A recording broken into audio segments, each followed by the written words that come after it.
जनआन्दोलन समितिले 15 गतेको आन्दोलनका विषयमा के गर्ने अझै टुङ्गो लगाइसकेको थिएन। त्यही अनुरूप चैत्र 14 गते दुर्गा प्रसाई ज्ञानेन्द्रलाई भेट्न निर्मल निवास जान्छन्। त्यो भेटमा के कुरा हुन्छ त्यो त बाहिर आएको छैन, तर त्यो भेट पश्चात एकैछिनमा दुर्गा प्रसाई र नवराज सुवेदी एउटै मञ्चमा देखिन्छन्। उक्त मञ्चमा नवराज सुवेदीले 15 गते दुर्गा प्रसाईले गर्ने भनेको आन्दोलनलाई अब राष्ट्रसत्ता पुनर्स्थापनाका लागि संयुक्त जनआन्दोलन समितिले गर्ने या अपनत्व लिने भन्छन् र आन्दोलनको जनकमान्डरको जिम्मा दुर्गा प्रसाईलाई दिन्छन्। समितिमा जनकमान्डरको जिम्मा दुर्गा प्रसाईलाई दिए। उक्त पत्रकार सम्मेलनमा उनीहरूले आफ्नो पहिलो चरणको कार्यक्रम सार्वजनिक गर्छन्।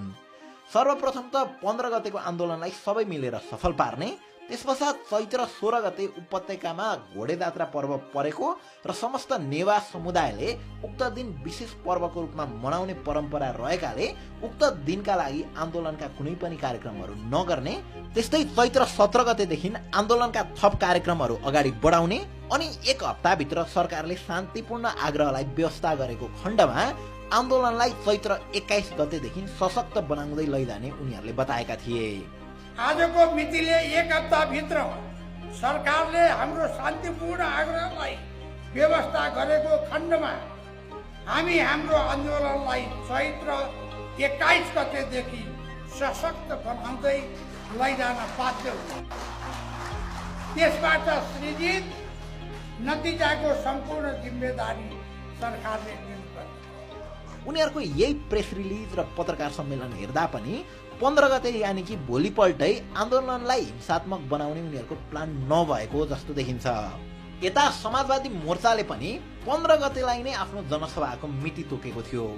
सो 15 गते त्यसमा दुईटा आन्दोलन हुनेवाला थिए र अझ दुईटा अपोजिट आइडियोलोजी भएका ग्रुपहरूको आन्दोलन हुँदै थियो। एउटा पक्षले गणतन्त्र जिन्दाबाद भन्दै गर्दा अर्को पक्षले गणतन्त्र मुर्दाबाद राजतन्त्र जिन्दाबाद भन्दै थियो।